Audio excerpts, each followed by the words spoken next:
มาบ้านตะดนนะบ่เดือนตื่นแล้วมาตะดนแล้วเดือนปลายเลยบ่แต่ก่อนอยู่ใช้แต่ก่อนอยู่เวียงไอ้เวียงอยู่เวียงโอ้พี่น้อยเนาะถือว่ายังบ่ไหวแล้วแต่ก่อนน้องนางบ่ได้เป็นอันนี้พี่น้อยโอ้เนาะอาการกันได้เลยจ้ะอาการเนี่ยทั้งแพทย์หมอเพิ่นว่าได้เลยจ้ะเนาะก็ว่ามันนักมันสุดลงแห้งกว่าเก่าเพิ่นว่าเป็นหยังเกาะนี่น่ะเขาเป็นโรคหยังไข้หลังสุดโทรมมาไข้หลังสุดโทรมเป็นเบื้องเดียวเด้เห็นบ่มันเป็นจุดดำๆนี่เนาะแม่นแม่นเป็นจุดดำๆนี่เด้นี่เนาะแม่นคือตัวนี้มันสีขาวเลยว่าแม่นเบื้องนี่บ่ได้เป็นได้เป็นเบื้องเดียวเป็นข้างเดียวไข้หลังเป็นไข้หลังเป็นฮีทแต่มื้อแต่มันก็เนาะ1 2 3 4 5 6 7 8 9 10เนาะเงินล้านนึงพี่น้องเอ้ยเนาะจำนวนเงินล้านนึงแล้วก็นี่แหละพี่น้องเอ้ยแล้วบ่แสนซื้อข้าวทุกอย่างนั่นแหละมาให้เพิ่นเนาะโดยก็เป็นเงินของทางแม่เคนฮาวายได้ไหมเด้อโดยเพิ่นว่าบ่แสนเข้าไปเยี่ยมพยายามเบิ่งแม่แต่แน่ว่าซั่นเนาะเพิ่นก็เลยฝากเงินมาพี่น้องเอ้ยมาแต่โดนแล้วเนาะเอาเลยแม่เด้อเนาะโดยล้านนึงพี่น้องเอ้ยโดย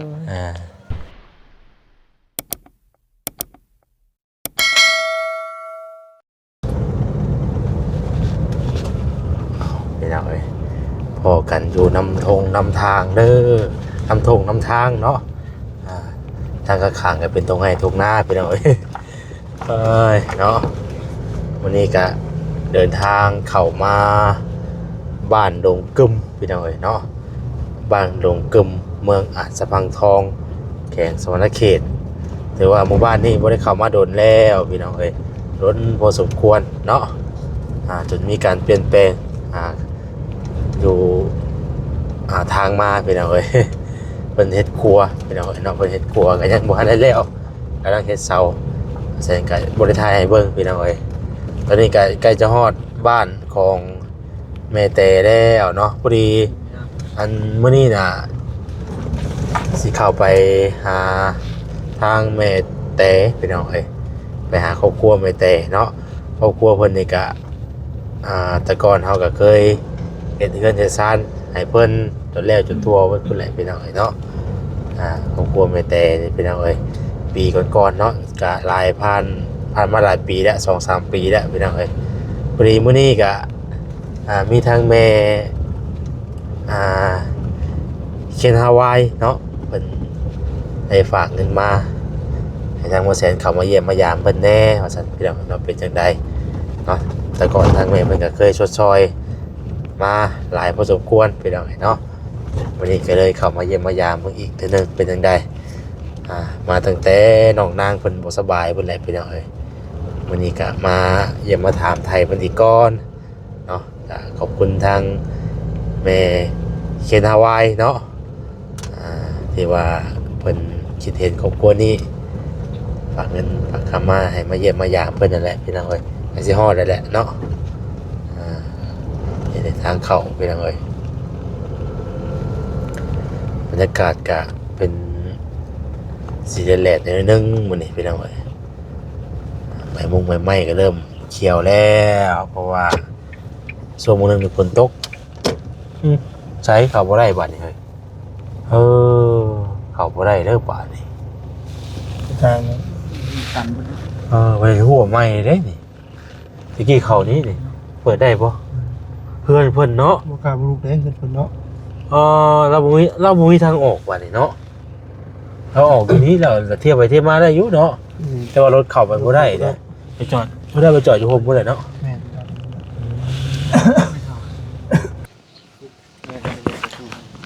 ่น้องเนาะเอาสบายดีอีกเทื่อนึงเด้อพี่น้องเด้อเนาะพอดีฮอดทางเข้าแล้วพี่น้องเอ้ยแต่ว่าเอารถเข้าไปบ่ได้ปกติเฮาก็สิเข้าไปหั่นเนาะเพิ่นพากันออกเข้าทางใดแต่ละมื้อเนาะโอ้ย่างได้อยู่ใช่เฮือนเรา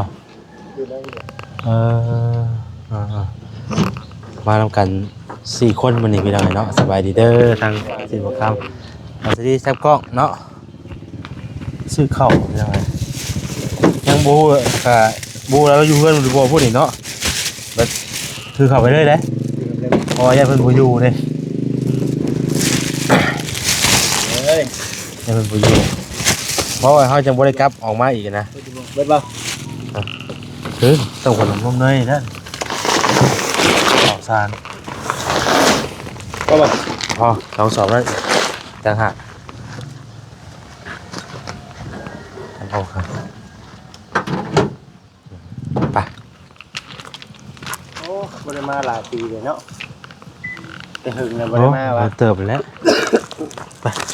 แต่หึงแต่ดนหึงกับดน เติบ นานบ่ คนนั้นเติบ ไปหาพระอาจารย์บางวัดน่ะบ่หึงเลยพระเจ้าจับได้เลยว่าเป็นคนลาวอ่ะ เติบดิ คำเป็นคนอีสานเขาสิบ่เว้าแบบนั้นบ่โดนมันจะโดนในบ่มันจะโดนในบ่มันจะหึงเอฟซีบ่ FC บ่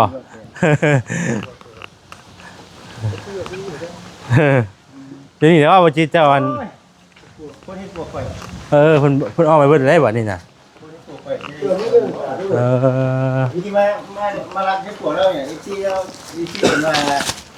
จะปลูกไว้ FC เพิ่นจนชื่อได้ติ FC เพิ่นจนชื่อไว้ว่ามาเอาให้ปลูกนี่ติทักแน่ดีดอเนาะ เอาสิ่งอย่างก่อน ปีหน้ามันก็สิออกอยู่บ่เนาะบ่ออกบ่ เมื่อกี้เขาว่าเปิดกล้องมีเนาะ แน่ ตะกี้เล่านี่เขาคนดูไว้บ่โอ้คือรู้สึกว่าเอ้าน้ำไหน ฮะ มันเหล่าเราคือหลายใหญ่ โอ้เราใครเข้าหลายเนาะโอ้แปลนเด้นี่เนาะปอตัวแปลนเขาอีดีบาดนี่อ๋ออยู่บ่สมอยอยู่เนาะอ๋อพี่น้องเอ้ยใส่กล้องให้พี่น้องเพิ่นเบิ่งอยู่ตัว นี่ พี่น้องเอ้ยเนาะ มาเด็ก สรุปแล้วได้ใช้ตัวเก่าก๊อกน้ำก๊อกนี่เนาะ ว่าตัวใหม่บ่ได้ใช้อีกเลยโอ้ฮะ เจ้า2อันเลย แต่ก่อนน่ะบ่ใช่เคยเจาะให้เพิ่นน่ะตัวนี้บ่ได้มันใช้บ่ได้ช่วงหนึงอ่ะใช้บ่ได้แล้วบัดนี้เลยเจาะตัวใหม่ให้ตัวใหม่ให้บัดนี้ตัวใหม่ก็เพอีกสรุปแล้วได้ตัวนี้เก่าเนาะเอ้าเฮ้ยมัน เอา ฮะ เอาได้อันคัดเป็นนี่คัด แต่บ่เป็นซะมันลงมาอีกไปโทษเด้เนาะคัดไว้โอเคโอ้น้ำดงอยู่นี่ไปเข้าไปหาแม่เบิ่งก่อนไปให้จังเบิ่งไปเฮ้ยตัวนี้น่ะตัวนี้แหละตะกี้น่ะตัวนี้มันก็ล็อกเลยตัวนี้ก็เฮ้ยน้ำออกอยู่บ่จักกัน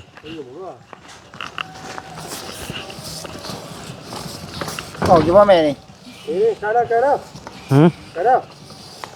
ไปสิกูเฮ็ดได้ โอ้บ่ได้ออกแต่ว่ามันก็อยากมีน้ำอยู่เด้นี่ มีหมูแดงกับเซนหมูแดงเข้าไปอยู่ในเห็นบ่ ออกอยู่บ่นี่แม่ หมูแดงเข้าไปเฮ็ดหั่งอยู่ในเห็นบ่นี่ เพิ่นเลี้ยงบ่แรงไว้จักกัน แม่น เออเพิ่นไปต่อยไข่มดแดงมาแล้ววันนี้มันไล่ต่อยอยู่บ่มื้อนี้แม่มีอยู่บ่ไข่มดแดงโดยพี่น้องเอ้ยสบายดีเด้อแม่เด้อสบายดี โอ้อยู่กับไผอันนี้ อยู่กับลูกอะไรเพิ่นไปธุระเป็นหน่อยหนึงนางๆก็ได้ น้องนาง แม่นเพิ่นกำลังมา อ๋อเพิ่นไปยังกันน่ะเพิ่นไปธุระเพิ่น ไปซื้ออีหยังเพิ่น เป็นจังได๋เพิ่นอาการเพิ่น การเพิ่นไข้แน่ เพิ่นเป็นยังก่อน เป็นอันโรคอันเก่าเพิ่นนั่นแหละไข้หลังเพิ่นนั่นแหละ เช่าได้ใช่ เช้าได้ไปหงหมอหักกะมา ลงแล้วบ่ แม่นลงแล้วถ้ายังบ่ทันดีค่ะเพิ่น โรคอันว่าอันเก่าเพิ่นน่ะบ่ แม่น มันขึ้นอีกบ่ แม่น ขึ้ มันบวมขึ้นอีกแล้วมัน บวมแบบเก่าเลย แม่นบัดนี้เพิ่นให้ไปต่อยาอีกเด้ อ๋อ เพิ่นว่าเบิดเดือนแล้วให้ลูกไปต่อยาอยู่สวรรค์เหมือนเก่า อ๋อคือต้องได้กินยาตลอดบ่จักบ่แม่ แม่น สบายครับเดี๋ยวเลยไปเด้ออัน ซื้อข้าวซื้อน้ำมาต้อนมาฝากพี่น้องไงเนาะ โดย มาฝากมาต้อนพี่น้องไงข้าวอันนี้ข้าวเหนียวเด้อ โดย สองก็พอดีเป็น10 โลพี่น้องไงเนาะนี่ โดย แล้วก็ครับมันต้มขนมเลยแหละนมเนยเนาะมาฝากมาต้อนพี่น้องไงเห็นยังไงบ่ยึดจะใส่ยังไงนี่ ใส่โคม โคมบ่ ซากโคมนั่นแหละก็ไปการเขียดกันนะ นี่ไงพี่น้องไงเนาะซื้อข้าวซื้อหยังมาต้อนต้มขนมหมดแล้ว โดย มาฝากมาต้อนเพื่อนชายเพื่อนก็ยังคือเก่าเนาะ โดย ยังคักยังคือเก่าพี่น้องพอได้อยู่เพิ่นก็ได้ โอ้ยอยู่นี่แหละ เพิ่นได้เศร้าไปเนาะ แม่นบ่ได้ลำบากปานใด เพิ่นเฮ็ดยังไงเฮ็ดเฮือนบ่ เพื่อนเพิ่น ปอสมุกกวงแท้นี่แล้วการเฮ็ดดีนี่ ไปหงแท้ โอ้ยกวงใช่มั้ยจักเช้าอ่ะ จักเป็น10เท่าใด10ปลายบ่ ปอโตเฮ้ยขอสิลองนับเบิ่งเด้อ นับเบิ่ง 2 4 6 8 10 12 14 16 18โอ้โห18เสาต้องรับนี่ก่อนจะดีเพราะก็คือว่าได้18เสาก็ยะแต่ว่าระยะเพิ่นก็กว้างอีกบ่ ผมกลัวคือเขา อ๋อโตมีผู้อันมาอัน มีผู้มาเทือนอยู่ใกล้แล้วบัดนี้เนาะ แม่นอยู่ทางกลางเลยแม่น่ะบัดนี้ เออ ปลูกข้างน่ะก็แม่นปลูกต้นน่ะก็แม่นเพื่อนก็จะปลูกใหม่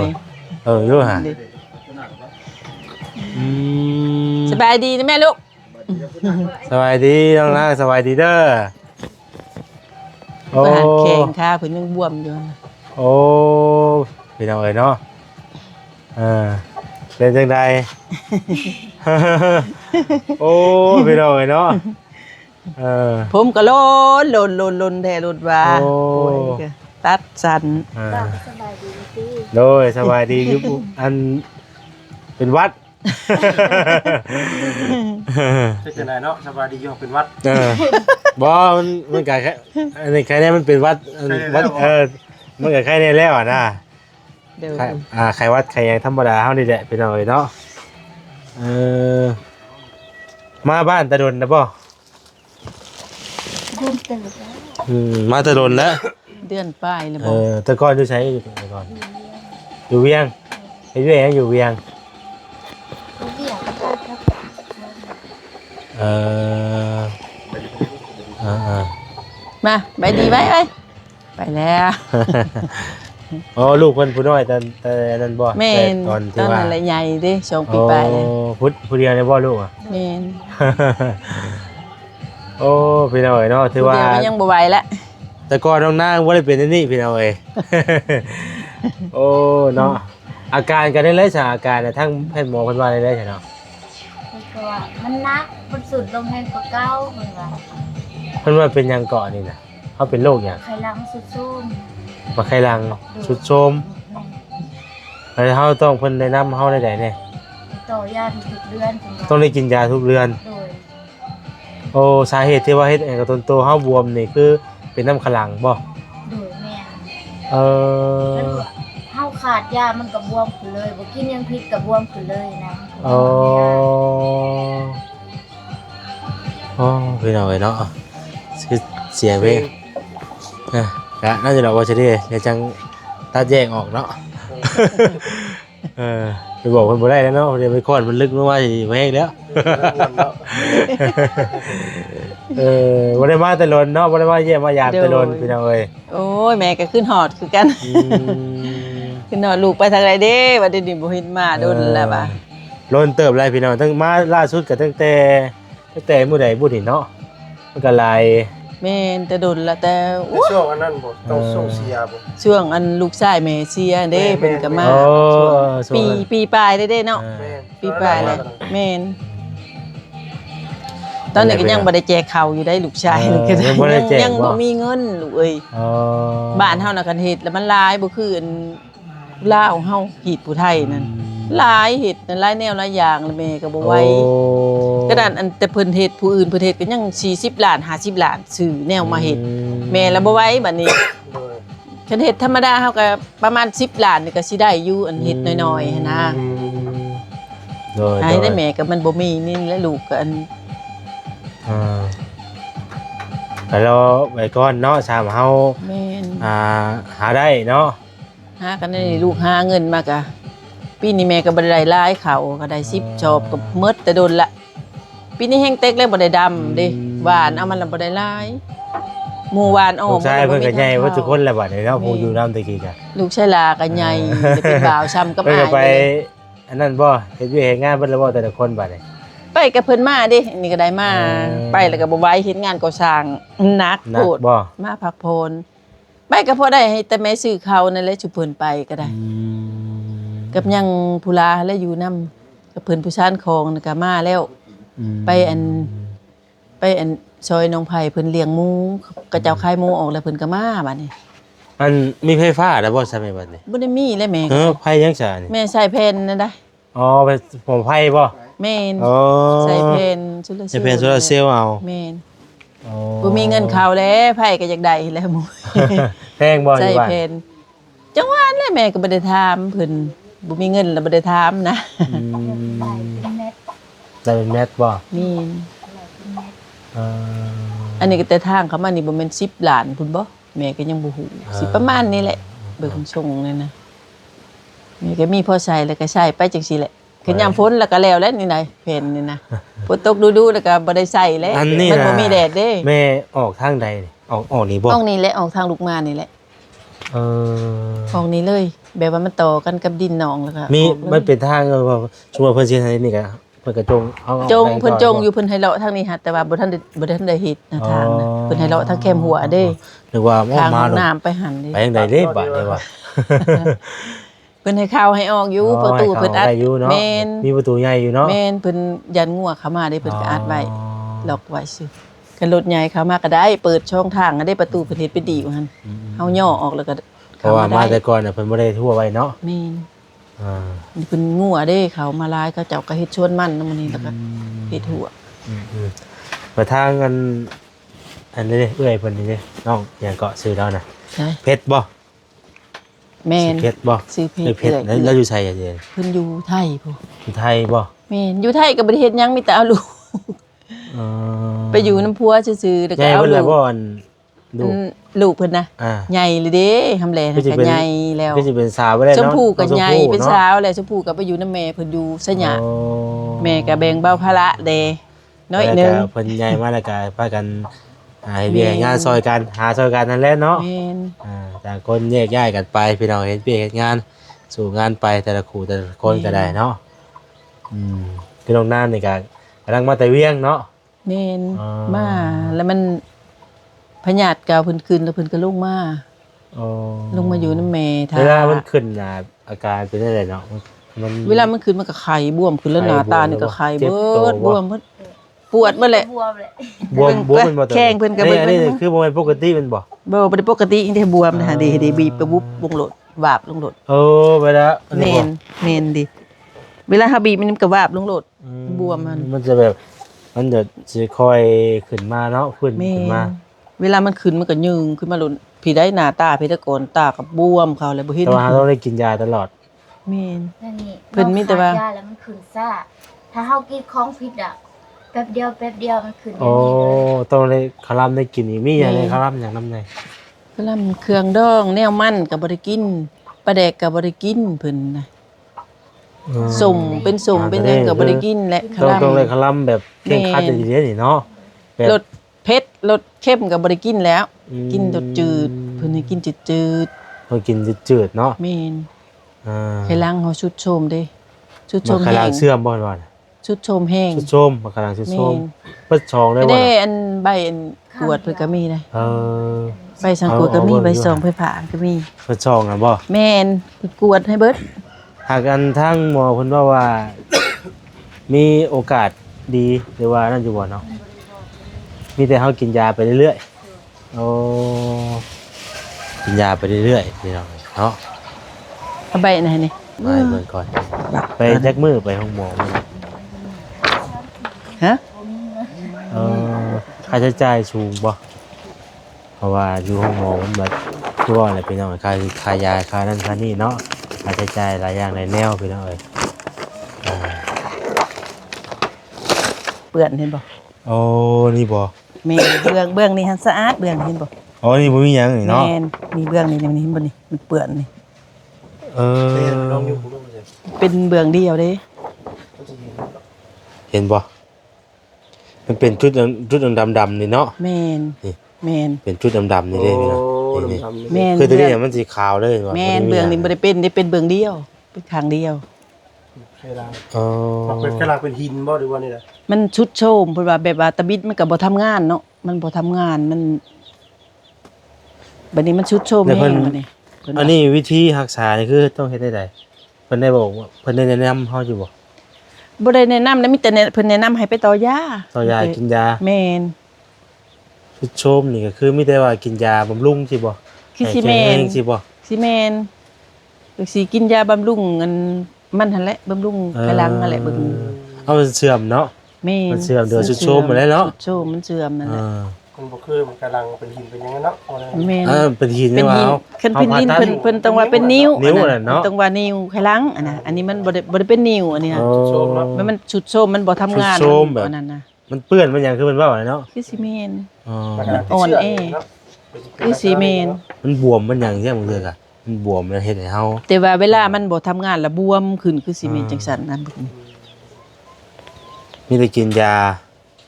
แม่นเพิ่นให้ไปต่อยาอยู่สวรรค์นี่เพิ่นว่ามื้อเดือนน่ะให้ไปต่อ เนี่ย ยังบ่มีเงิน อืม แม่นสิเบิดแล้วบ่ยา เห็นอยู่ ยังจักเม็ดพุ่นเลย ได้อยู่แต่ว่ามัน เดี๋ยวมาทายเอาพี่ก็ได้ว่าจะได้ มันใสเลย โตไปกวดอยู่คลินิกให้ก็แจ้งให้จักอยู่ไสบ่นาง นี่คือแผนเพิ่นเอ็กเนี่ยก็เอ็กซเรย์ออกมาเนาะ แม่นอิตาลีแล้วก็ เห็นว่ากระดูกกระเดี่ยวเนาะ แม่น เมื่อยแน่นอนเนาะเวลามันขึ้นเนาะ เมื่อยหันใจก็บ่ติดบ่ต่อมื้อนั้นก็เชื่อเดี๋ยวคือใจสิขาดเดี๋ยวไปตอนแรงมื้อนั้นก็ได้อยู่คือว่า เดี๋ยวเนาะ ตอนลงมาก็บ่ได้เมื่อยแห้งปานใดเหมือนกันลงมาธรรมดาอยู่ๆบ่มียากินเนาะก็ชุดข้าวก็เมื่อยได้เอาไปหาหมอ อันนี้หมอเพิ่นนัดอีกมื้อใดซั่นน่ะนัดต่อยา ตัวยานะเพิ่นว่าเมื่อเดือนหนึง เดือนต่อเดือนคิดว่าไหม แม่น มันห อัน ลา นี้ ย ก็ บ่ จักได้จักวันมันฮอดเดือนแล้วบ่นางมืดเลยดิ ประมาณเท่าไหร่อัน ต่อถึงเนาะ ค่าต่อ บ่ฮู้เลย ถ้า เพิ่นก็จัดให้บ่ทันได้ไปต่อได้ อ๋อ มีแต่เพิ่นว่ามืดเลยให้มาต่อเพิ่นว่าแต่ละเดือนเพิ่นให้มาต่อบัดนี้ก็บ่มีเงินเลย เบิ้ลลายบ่ซะไปหาหมอ ไปหาหมอ แต่ น่ะ ละ ไป รอบแต่ละรอบ ไปสุกินี่ก็4ล้านป้าย 4 ล้าน 2มื้อโอ้ยบ่ไหวตายเลยนอนนั่นแหละเกือบเข้า5ล้านพุ่นแล้วไปสุกินี่ก็ได้ ต่อกันสิว่า เงินเดือนผัวเพิ่นนั่นแหละ ล้านเลยเนาะ ฝากมาให้แล้วก็ยืมหมูอีกล้านหนึงโอ้ย ไปก่อนได้เนาะ แม่น เออให้เพิ่นนอกเพิ่นไปให้ซอยไข่มดแดงบ่ แม่น เออมีอยู่บ่เนี่ยพอในช่วงนี้ก็พอได้อยู่บ่ เขาได้อยู่เมื่อวานนี้ก็ไปหามาแล้วก็ขายแล้วก็ชื่อเขา มาถึงช่วงนั้นก็จะบ่ใช่ก็อยากได้อยู่พี่น้องไข่มดแดง แม่ไปแบบบ่ได้ไปแต่เช้าไปแต่แรงนี่บ่ทันได้ มัน กิน ฮ้อน เลย ฮ้อนอะไรกันเนาะเจ็บ โอ เนาะ ้ยหมด แซ่บ แม่นี่บ่ได้ยั่งมึงดูมือแม่นี่น่ะมีแต่หมดกัดแถวคอนี่บ่ได้เป็นตาเฮามีแต่หมดกัด แม่เฮ็ดหยังจ้ะซุมื้อนี้ แม่น่ะบ่ได้เฮ็ดหยังไปหานั่นนี่แหละ แบบเดียวกันนี่แหละ หาหน่อ เนาะ ไม้ หาหน่อไม้อยากไปเนาะ ไข่มดมื้อนี่แหละ เด้อๆสบายดีเนาะ ไป มันจะไปเลยพี่น้อง โอ้ย กลับ เนาะ มาสู่ชีวิตดีเนาะแต่กระดูกอันโครงหัก เพราะว่าอยู่แถวนี้อ่ะเพิ่นใช่ไหมเพิ่นเฮ็ดหยังแน่อยู่แถวมี แถวบ้าน สว เฮา อ้อย บ่มี อยู่ สวนอ้อยเพิ่นก็บ่ได้มาเอาไปตัดเดี๋ยวนี้หลายปีแล้วได้ จุดเปิดรถบ่ สวนอ้อยนั้นอยู่โรงงานน้ำตาลนั่นเด้เพิ่นตะกี้น่ะเพิ่นมาเอาไปตัดอ้อยเดี๋ยวนี้เพิ่นบ่มาเอา อืม แบบว่าหัวหน้าอยู่ในบ้านนี่เพิ่นมีเพิ่นน่ะโซ่แล้วเพิ่นบ่ได้รับมานี่ โอ้ หัวหน้าแปลงอ้อยน่ะเพิ่นบ่ได้รับแล้วบ่ได้มีผู้มาเอาบัดนี้มีแต่กลมันกับข้าวจ้างนิดๆน้อยๆไปซะแหละกลนำมื้อนี้แหละ คือแบบนี้เนาะ แล้ว แต่ จะโด ก่อน นละ ปลูกมันเนาะอยู่เนาะ แม่นเพิ่นปลูกมันเพิ่นชอบปลูกมันเพิ่นก็ปลูกเพื่อนเพิ่นผู้มีเงินมีคำ พี่น้องเอ้ย ไปทำงานอยู่กรุงเทพ นั่ เพิ่ น น แหละ เฮ็ด เจ้าที่เฮาเข้ามามื้อนี้ก็มาอัปเดตมาถามไทยทั้งแม่แต่เนาะแล้วก็ทางน้องนางเพิ่นนี่แหละพี่น้องเอ้ยก็ได้ข่าวว่าเพิ่นบ่ค่อยสบายว่าซั่นนะพี่น้องเอ้ย โดย แล้วก็มื้อนี้ก็พอดีอยู่จังหวะทางผู้ใหญ่เพิ่นแน่เนาะ ผู้ใหญ่เพิ่นฝากเงินมาให้มาเยี่ยมมายาม โดย ทางแม่เคนฮาวายเนาะ โดย ชื่อได้อยู่บ่ชื่อนี่ จื้อ เพราะว่าทางแม่เพิ่นก็เคยมาซอยๆมาอยู่เนาะแต่ โดย ถ้าเฮือนแม่แต่นี่หลายท่านได้ไปหน่อยเนาะผู้ใหญ่หลายท่านผู้นี้น่ะ เด้อ ปุ๊บหนึงตอนนั้นบ่แสนอ่านน่ะ บ่แม่น แม่นช่วง สาวไปทานพุ่นบ่เนาะ ช่วงที่ แม่น เฮ็ดน่ะหลายท่านเด้เดี๋ยวเพิ่น โดย สมทบกันผู้ละเล็กผู้ละน้อยไป โดย พี่น้อยผู้ละอย่างผู้ละแต่ละอย่างสินะ แม่น อ่า หลายทานนั่นแหละจึงได้งานใหญ่ซำนี้ หลายท่านสมทบกันพี่น้อย แม่น อันละเฮือนหลังนั้นน่ะอ่า แอบกับผู้ใหญ่ใจดีเพิ่นคือกันเพิ่นซอยเพิ่นมาทาง ครู พาลาน บ่ อันนั้น ทางครูบ่ แม่น อาจารย์บ่ อาจารย์สมหวังเพิ่น แบบว่าเพิ่นขอมาเด้เพิ่นขอมาซอยแม่นี่แหละเพิ่นก็ฝากเงินมาซอยซำ ถือว่า นี้ แล้วตอนนั้นก็เนาะ แม่ สภาพตอนที่ว่าเฮามาพ่อเพิ่นตะกี้โอ้ยพี่น้อยเนาะบ่อยากสิว่าเลย เอาใบอ้อยมุ่งเด้กระตูกก็ได้ คือว่า ไปตัดอ้อยแล้วก็เอาใบอ้อยมามุ่ง คือ มา บ่อยา เฮ็ ก ด เชื่อว่าพากันอยู่นี่ดีบ่นี่ว่ะ น้องนางก็อยู่ไว้ตอนนั้นเนาะก็อยู่กันแล้ว อยู่ แล้วเพิ่นก็บ่ ตอ ค่ น อย นั้นเพิ่นบ่ทันมีครอบครัวได้ตอนนั้นก็ได้ เพิ่นก็อยากอายกอกแน่พี่น้องตอนนั้นเนาะ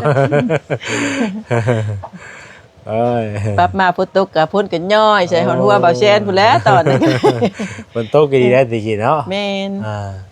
โอ้ยพี่น้องก็ดีใจนำได้เพิ่นมีเฮือนมีชาน แม่น บ่ได้อยู่เลยบ่ได้ชนได้เศร้า แม่ อยู่ ก็ดี ไป ใจ แล้ว คือกันแล้วได้อยู่ นั่นแห ส ละ บาย คือทาง ฝนบ่ต ผู้ ก เองก็ถ้าว่าบ่มีเวียกเนาะก็บ่ค่อยได้เข้ามาพี่น้อง โดย เนาะว่าเฮาก็ แม่น ได้เฮ็ดได้สร้างให้แล้วก็เฮาก็ให้หาอยู่หากินไปสินะ แม่นสู้ไปนี่แหละแม่ก็ได้ ก็คัน ลูก ว่า ซ มี อ โอย กาสได้เข้ามาเฮาก็เข้ามาเนาะ โดย คือมามื้อนี้เนาะมามื้อนี้ก็เข้ามาเยี่ยมมายามเนาะตามทางผู้ใหญ่เพิ่นบอกให้เข้ามาเยี่ยมมายามบางเทื่อก็อันคือว่าผู้ใหญ่เพิ่นมาบอกก็บางเทื่อเฮามีโอกาสมาทางนี้ก็แวะอยู่บางเทื่อสิ โดย นะแต่ว่าส่วนหลายเวียเฮาก็บ่ได้คอยมาทางนี้เด้บ่ได้คอยเข้ามาทางนี้ แต่ห้องน้ำน้องกิ๊กก็ยังบ่ทันได้แล้วเลยพี่น้องซื้อเครื่องมาให้เพิ่นก็ โดย ยังบ่ทันได้แล้วเลยของกิ๊กอยู่ใน ห้องน้ำแม่คือกันเลยผู้ไปไปแล้วคนอันลมพัดแล้วก็ปืดไปแล้ว ยัง ปัวกินเด้ ใช่อยู่บ่ ปัวกินแล้วก็โดด ใช่อยู่บ่ ไปเลยใส่หั่นแหละ อ่า บ่ใส่สิไปทางใดเบิ่งดูนี่อ้อมเบ่แล้วนี่ บ้านคนเงินคน ใส่อยู่ เนาะ แต่ว่า ให้บ่ได้นั่นไปก่อน นั่ เนาะ นแหละ เขาจะพี่น้องเอ้ยเนาะเดี๋ยวมันก่อนแล้วก็มีจำนวนเงินพร้อมมาให้เพิ่นมื้อนี้ก็ตามมือแต่เพิ่นก่อนเนาะ1 2 3 4 5 6 7 8 9 10เนาะเงินล้านหนึงพี่น้องเอ้ยเนาะจำนวนเงินล้านหนึงแล้วก็นี่แหละพี่น้องเอ้ยแล้วบ่แสนซื้อข้าวซื้อหยังนั่นแหละมาให้เพิ่นเนาะ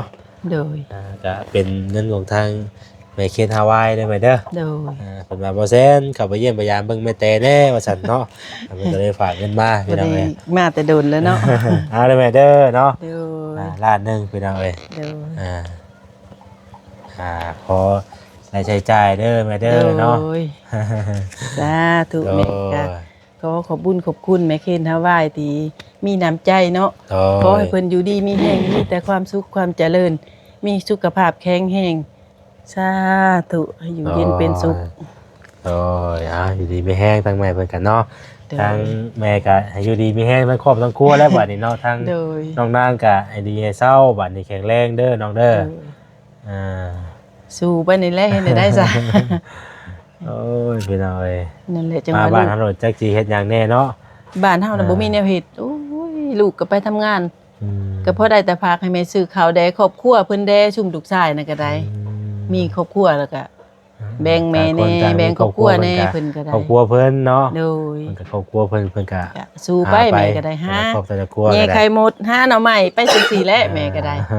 จังนั้นก็ยามจิรอใหญ่ก็ขุดจิรออีก ไปขายพอได้ซื้อข้าวนะสู่ชีวิตไปนั่นแหละแม่ก็ได้สิได้ซะ คืออยู่เฮือนตอนนี้น่ะจักคนอยู่ในตอน อ นี้ ยู่ตอนนี้คนนี้ก็ลงมาเนาะ โดย ผัวเพิ่นก็ลงมา2 4 5 6คนได้ อ๋อ อยู่ที่นี่ 6 คน 6คน7 เนาะ คน แต่ว่าส่วนหลายต้องหน้าเพิ่นก็บ่ได้คอยอยู่ดนบ่มา จังว่า บ้ เพิ่นนี่แหละ แต่ตอนนี้ เบิ่ ยัง งไปอยู่ บ่ฮู้บ่มื้อไปบ่ ไปบ่ได้ดอกยัง เอออั อันนี้ยังบ่ดีนี่ ไป พ กัน ญาติเพิ่นยังบ่ดีไปกับเฮ็ดงานบ่ได้ อ๋อ ก็มีแต่ปล่อยให้ผัวก็ลงมาเบิ่งเมียนี่แหละ อืม เพิ่นก็ยังบ่ได้เฮ็ดงานเทื่อ เฮ็ดงานนํกันบ่ครับว่าไปเพิ่นหรือว่าเจ้าบ่ได้งานบ่เจ้าอยู่เพิ่น เฮ็ดนํกัน อ๋อ แบบว่าเผาสวนให้เขาเจ้านะแล้วก็เฮ็ดได้ลูกน้อยก็อยู่ได้นะ แต่ว่าเฮาเผาสวน แม่น อ๋อเผาสวนยังไงสวน ชวนอัน เป็นเฮือนกับเจ้าหะลาล่านะ เป็นเพื่อนชวนมักม่วงอิหยังเขาเจ้าอันแหละ อ๋อแล้วเพิ่นปลูกเฮือนไว้ แม่ โดย แล้วก็เพิ่น ชวนมักม่วงมักมีเพิ่นนั่นแหละ ทางหญ้าออกให้ ไว้แล้วก็ดูแลบ้านเพิ่น แม่ อ๋อมันหกปัญญาเฮาก็ทางให้เพิ่นเนาะ เพิ่น ทำ ได้ ความ เงิ สะ น อา เดื ด อน ให้ ให้ เพิ่น แม่น ก็เบิ่งดูแลไปเนาะดูแลบ้านให้เพิ่นว่าซั่นซะเนาะ แม่น เพิ่นให้เฮาเดือนหนึงเท่าใดครับ ช่องคนเท่าใดก็นั่ง เพิ่นได้ให้ไป 7ล้านบ่ผู้หนึง3ล้านห้า โอ้ ของ เพิ่น ดูแลอันนั้นซื่อๆนะบ่ได้ เพิ่นแปลว่าไล่เป็น2คนสิโลดนี่เนาะ แม่น เป็นคู่ผัวเมียให้สำนี่โลด แต่ นี่ ว่ามัน เนาะ บ่ได้อันนั้นปานใดเด้มันบ่หนักปานใด ซื้อข้าวซื้อแนวกินเอง มีแต่เฮาไปอยู่ไปดูแลเพิ่นเนาะแล้วเฮาอยู่ต่างหากกันบ่มีหมองอยู่ต่างหาก อยู่อันบนกระต๊อบเพิ่นนั่นแหละเพิ่นปลุกให้อยู่ มี แล้วก็ มี อ จุ ยู่ ดต่างหากเนาะ แม่นอยู่ในบ้านในสวนเพิ่นนั่นแหละเพิ่นก็บ่ได้ให้อยู่เด้อ เออ เฮือน ก็ งามเพิ่นเนาะเพิ่นก็ให้อยู่กระต๊อบแหละ ก็คล้ายๆกับเฮาบ่นั่นอยู่ได้ซั่นเนาะ แม่น งานมันก็บ่ได้ว่า หั ได้ ก ปาน ชื่อ ใด กินเอ เนาะ ง เราต้องได้ซื้อทุกอย่างเลย แม่น อยู่ได้เงินตัวนี้เนาะ โทรไฟฟ้ากับน้ำ เฮา บ่ได้ซื้อบ่ได้ใส่ ประหยัด บ่ไเสี ใช้จ่ายได้ก็ถือว่าได้เงินเก็บเนาะแต่ว่า แม่น มันก็เพื่อสิฮอดเดือนอีกเนาะเบิดอีก โอ้ บัด ย นี้เนาะ ตายว่ะมาพ่อประทันฮอดเดือนก็เบิกออกมาก่อนเลยเรื่องมาซื้อกิน โอ้ยพี่น้อย เว้าหลายเดี๋ยวอยู่ในเมืองน่ะเนาะไผก็สิเคยอยู่ในเมือง อาอยู่ในเมืองค่าใช้จ่ายมันก็สูง โอ้ย ค่าอาหารค่านี้มันก็แพงแหมซื้อกันที่นี่ แม่น เงินแสนหนึงโอ้จักสิได้หยังได้พี่น้องบ่แม่นว่า ได้มาสองอย่าง แต่ว่าแสนหนึงมันก็หลายอยู่แต่ว่าเวลาเราไปซื้อเครื่องมันแบบแพงสินะ แม่นกูมือนี่ก็ธุรกิจ มันว่าแสนหนึงบ่หลายแสนหนึงนี่หลายแต่ว่าเฮาไปซื้อเครื่องมันก็แพงคือกันบาดนี้ แม่ มันก็เลยว่าเงินแสนหนึงก็ได้ดำยางนี่นะ แม่นั่นแหละ เออ ใครแต่ว่าอยู่บ้านนอกเฮาแค่นี้เนี่ยบ่มีหยังเฮาก็ได้หากินนะ อันไหนที่ว่าพอได้หาไปเนาะ แม่นพอได้บ่ได้ซื้อย้อนถือกบเขียดเฮาก็หาเอง ปวดขาบ่น้องนางนักดน เต็งมันเลยก็เป็นว่า เป็นห้อยไปเลยเนาะ แม่น เอาใช่พี่น้องจังใดกะดีเศร้าไว้ๆได้อน้องเด้อแข็งแรงไว้ๆพี่น้องเอ้ยในช่วงให้เศร้าพี่น้องเอ้ยนอนโรคอันที่ว่าเพิ่นเป็นก็ได้พอได้อยู่ดูลมเต้ากันแล้วเห็นเนาะ แม่นอุกใจแต่ในเดียวนี่แหละพญาติเดียวนี่แหละ พี่น้องเอ้ยเฮ็ดจังได้ซะสู้ไปนั่นแหละพี่น้องเอ้ยเอาดีเศร้าไว้ๆเด้อน้องเด้อทางบ่แซนก็สิก่อโตก้อนบาดนี้พี่น้องเอ้ยนี่แหละทางมามื้อนี้ก็เอาเครื่องเอาของมาให้ครับเงินในจำนวนหนึงเนาะมาให้เพิ่นมื้อนี้พี่น้ โด องเอ้ย ย เอาเด้อแม่เด้อ โดยแม่ เดี๋ยว ก็ ถ้า ดี ว่า ใจ มีโอกาสมื้อหน้ามื้อใดก็จังสิมาเยี่ยมมายามใหม่เด้อ โดย โดยเอาโชคดีเด้อ สบายดีลูกก็ให้อยู่ดีมีแห้งเด้อทุกคน โดยมาแม่ขอไม้เนี่ยพี่น้อยเนาะอันนี้แหละก็เป็นเพื่อนเป็นซ่านเพิ่นก็ประมาณนี้พี่น้อยเนาะโตปัญญาเพื่อนมันก็ยังคือเก่าพี่น้อยเพิ่นจะอยู่ในเสาแต่ทางนั้นก็เป็นภาคจาดเนาะก็ตามระยะเวลาพี่น้อยเนาะอันนี้ก็จะเป็นห้องน้ำเพิ่นนี่ตัวนี้ก็ห้องน้ำที่ว่าเพิ่นใช้ก็ประมาณนี้พี่น้อย ห้องน้ำเพิ่นเนาะโอ้ยตัวข้างในดีเลาะนี่สภาพห้องน้ำเพิ่นพี่น้องเอ้ยตัวเนาะแบบตั้งใส่แบบที่ได้พี่น้องห้องน้ำเพิ่นก็ได้มีกุ้งมะกล้วยเนาะอยู่นี่ก็ได้เอาจังใดก็จ้างบ่แซนจะขอตัวก่อนเด้อพี่น้องเด้อขอบคุณทางมาเคียนฮาวายเนาะที่ว่ายังบ่ลืมพี่น้องยังซอยทางครอบครัวน้องนางอยู่เนาะกะครอบครัวแม่แต่อยู่พี่น้องอยากให้ทางแม่อยู่ดีมีแฮงสุขภาพแข็งแรงเด้อแม่เด้อเนาะสำหรับวันนี้ทางมาแสนกะสิได้ขอลาไปก่อนแล้วอยู่ดีมีแฮงบ่สุขสู่คนพี่น้องเอ้ยลาไปก่อนเนาะสบายดีเด้อพี่น้องเด้อ